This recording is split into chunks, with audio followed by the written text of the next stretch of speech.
everyone, welcome to Believe in Ayurveda. Today we start a topic from द्रव्यगुण। द्रव्यगुण का ये एक topic है जिसमें हम लोगों को जो 97 ड्रग्स 98 राइट 98 ड्रग्स पढ़ना है, उसमें से ये एक पार्ट है कटुका, या इसे हम लोग कटुकी के नाम से भी जानते हैं, जिसका बोटैनिकल नेम क्या है? पाइक्रोराइजा कुरुआ। अब आप लोग सोच रहे हैं ये दोनों ऊपर नीचे, ऊपर वाला स्पेलिंग राइट है, पाइक्रोराइजा कुरुआ, ठीक है। PICRORHIZA KURROA, ठीक है। पाइक्रोराइजा कुरुआ। फैमिली क्या है? स्कोरोफोलिरिएसी फैमिली। इसकी फैमिली क्या है कटुका का? स्कोरोफोलिरिएसी फैमिली। सिनोनिम्स क्या है? कटुका, तिक्ता या फिर कटुरोहिणी। कटुका, तिक्ता और कटुरोहिणी, ठीक है। तिक्ता क्यों बोलते हैं? क्योंकि ये बिटर इन टेस्ट होता है। उसके बाद ये कांडरूहा के नाम से भी जाना जाता है। कांडरूहा क्यों बोलते हैं? क्योंकि ये कांड से उत्पन्न होने वाली है, इसीलिए इसे कांडरूहा भी बोलते हैं। किसको? कटुकी को या कटुका को, ठीक है। मत्स्य कला भी बोलते हैं। भौमिक कांड त्वक, मछली की त्वचा की तरह होने से इसका जो कांड होता है, वो जो लेयर है ऊपर वाला, वो मछली की त्वचा की तरह दिखता है, इसीलिए इसे मत्स्य कला भी बोलते हैं। इसे कांड रूहा भी बोलते थे और मत्स्य कला भी बोलते हैं। चक्रांगी, चक्राकार चिन्ह युक्त होने के कारण कटुका को हम लोग चक्रांगी के नाम से भी जानते हैं। कृष्ण भेदा, तोड़ने पर भीतर जब इसका बीज को तोड़ा जाएगा तो उसके भीतर कृष्णाभ वर्ण का वो दिखता है, इसीलिए इसे कृष्ण भेदा भी बोलते हैं। सतप्रभा, अनेक पर्व वाली होने के कारण इसे सत्यप्रभा भी बोलते हैं। क्या क्या बोलते हैं? कांडरूहा, मत्स्य कला, चक्रांगी, कृष्ण भेदा और शतप्रभा, ठीक है। अकॉर्डिंग टू भाव प्रकाश इसे अशोका, सकुलादिनी और मत्स्य पिता के नाम से भी जाना जाता है, ठीक है। अशोका, सकुलादिनी और मत्स्य पिता, ठीक है। बोटानिकल डिस्क्रिप्शन क्या है? एक स्मॉल पेरिनियल हर्ब है। पेरिनियल मतलब जो जैसे बाइनियल होता है वो 2 साल चलता है, एनुअल होता है जो 1 साल में खत्म हो जाता है, पेरिनियल जो कि लॉन्ग टाइम तक चलता है। It is a small perennial herb characterize by creeping. ये क्रिपिंग टाइप का प्लांट है। लीफी होता है, स्लाइटली हेयर स्टेम, हेयर में थोड़ा सा स्टेम जो होता है वो थोड़ा हेयरी होता है। एज अ राइजोमेटस, क्योंकि ये राइजोमेटस रूट सिस्टम होता है, यूजुअली 15 से 25 सेंटीमीटर टॉल होता है। इसका ये तो इंट्रोडक्शन था कि ये मीन ना, इसमें आप ध्यान रखिएगा, ये पेरिनियल होता है और राइजोमेटस रूट होता है। इसमें स्टेम कैसा होता है? तो वीक होता है, क्रिपिंग होता है, लीफी और हेयरी टेक्सचर का होता है। इसका स्टेम थोड़ा वीक होता है।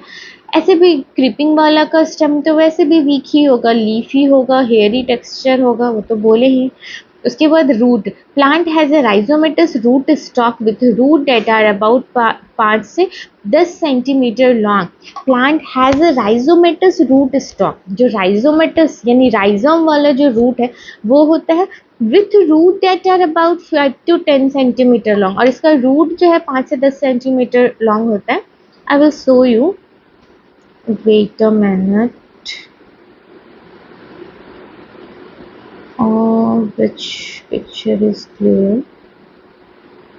Actually this is leaves. हम देखो, ये जो इसका क्या है, रूट है, वो क्या है, राइजोमेटस है, रूट है, स्टॉक है विथ रूट्स आर अबाउट, देखो कितना लंबा है, 5 से 10 सेंटीमीटर लॉन्ग इसका क्या है, तो राइजोम्स है। Got it?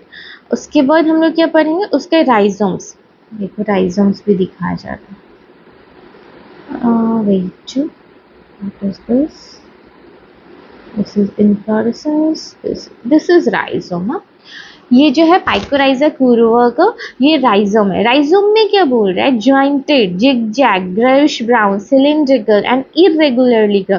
ज्वाइंटेड तो है, आपस में कैसे बंधा हुआ है, जिगजैग भी है, ग्रेइश ब्राउन कलर का है, सिलिंड्रिकल है और इरेगुलरली कर्व्ड है। कोई कर्व्ड होने का ऐसा नहीं कि सब कॉन्वेक्स है तो कॉन्वेक्स ही है, कॉन्केव है तो कॉन्केव ही है, ऐसा कुछ नहीं है, ठीक है। उसके बाद हम लोग देखेंगे, yes, jointed, zigzag, grayish brown, cylindrical and irregularly curved, ठीक है। लीव्स कैसे है? तो growing from the base 5 to 10 centimetre long, sharply serrated, turn black when they dry. Main इसमें ना जो मुझे लगता है याद रहना चाहिए लीव्स, और वो भूलोगे भी नहीं when I will show you the pictures, serrated होना चाहिए। इसके लीव्स बहुत शार्पली सेरेटेड होते हैं, लॉन्ग भी होते हैं और इसको ये जब ड्राई हो जाता है ना तो उसके लीव्स ब्लैक हो जाते हैं। और ये शार्पली सेरेटेड कैसे होते हैं, लुक एट दिस डायग्राम, देखो this is very good diagram. हाँ, शार्पली सेरेटेड है, ये तो लीव से देख के आप पहचान जाओगे कि ये पाइकोराइजा कुरुआ ही है।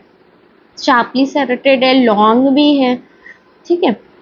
Next one is what, leaves हो गया।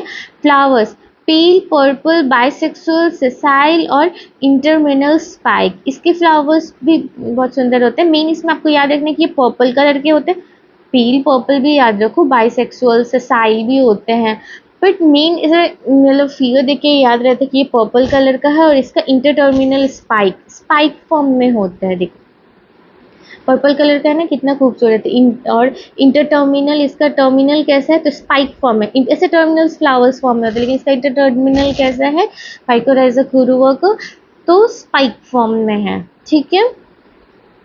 उसके बाद व्हाट इज द नेक्स्ट, ये हो गया stem, root, rhizome, leaves, flowers हो गया। What is the use, use जो है हृदय रोग में बहुत यूज होता है। यष्टि मधु के साथ कटुकी को जब हम समभाग में लेते हैं तो मिश्री के साथ इसका सेवन करते हैं। कटुकी की मूल क्रिया हृदय पर तिल पुष्पी के सम, जो तिल पुष्प डिजिटैलिस के बारे में पढ़े थे ना हम लोग, वो उसी तरह कटुकी भी काम करता है, ठीक है। तो कौन, तो कटुकी का मूल का क्रिया हृदय पर काम करता है, किसकी तरह, तो तिल पुष्पी की तरह, यानी डिजिटलिस की तरह पाइकोराइजा कुरुआ भी काम करता है कार्डियक अरेथमिया में। अल्प मात्रा में यह अरुचि अग्निमंद कामला में देते हैं और अधिक मात्रा में विबन अनाह और रेचन में देते हैं। अगर कम मात्रा में दे रहे हैं ना हम लोग पाइकोराइजा कुरुआ या फिर कटुकी को, तो अरुचि, किसी को खाने में इंटरेस्ट नहीं आ रहा है, अग्निमंद, किसी का अग्नि ही बंद है, मतलब मंद हो गया है, कामला यानी कि जॉन्डिस में देते हैं। और जब अधिक मात्रा में देना है तो विबंध, अना और रेचन में देंगे। स्तन्य विकार में प्रयुक्त होता है और प्रमेह में प्रयुक्त होता है। स्तन्य विकार में ये प्रयुक्त होता है और किस में प्रयुक्त होता है, तो प्रमेह में प्रयुक्त होता है। स्तन्य विकार में भी प्रयुक्त होता है और प्रमेह में भी प्रयुक्त होता है। सबसे मेन तो याद रखना कि तिल पुष्पी की तरह ये कार्डियक अरेथमियाज में काम करता है। चर्म रोग में भी प्रयोग होता है। इसका पार्ट यूज क्या है, इसका पार्ट यूज मूल और राइजोम है। इसका चूर्ण मात्रा पे थोड़ा ध्यान देना क्योंकि ये जनरल मात्रा की तरह नहीं है, ये 1 से 1.5 से 1 ग्राम यूज होता है। और अगर रेचन करवाना है, क्योंकि इसका अधिक मात्रा में बोले ना कि रेचन करवाएगा, तो रेचनार्थ इसका मात्रा कितना होना चाहिए, तो 3 से 6 ग्राम होना चाहिए। विशिष्ट योग क्या है, आरोग्यवर्धिनी वटी का नाम आयुर्वेद में अगर हो तो अपने तो फर्स्ट क्रॉप से ही सुना होगा आरोग्यवर्धिनी वटी, बस उसका कॉन्स्टिट्यूएंट अब आपको पता चल रहा है कि उसमें कटुका भी होता है। कटुकाद्य लो तिक्तादि क्वात, प्रतिनिधि द्रव, मतलब जो मार्केट में मिक्स, इसके अलावा कटुका मांगोगे तो त्राइमान दे देगा, लाइक दैट। हाँ, प्रतिनिधि द्रव क्या है, तो इसका त्राइमान है। ये पाइकोराइजा कुरुआ का प्लांट है और ये उसका अलग अलग चीज़ दिखाया गया है। राइजोम दिखाया गया, इसके लीव्स कैसे थे, लॉन्ग थे और शार्पली सेरेटेड थे, ओके। और इसके फ्लावर्स कैसे थे, तो पर्पल कलर के थे और इसके इंटरटर्मिनल स्पाइक्स थे, okay. Thanks for watching and please subscribe my channel.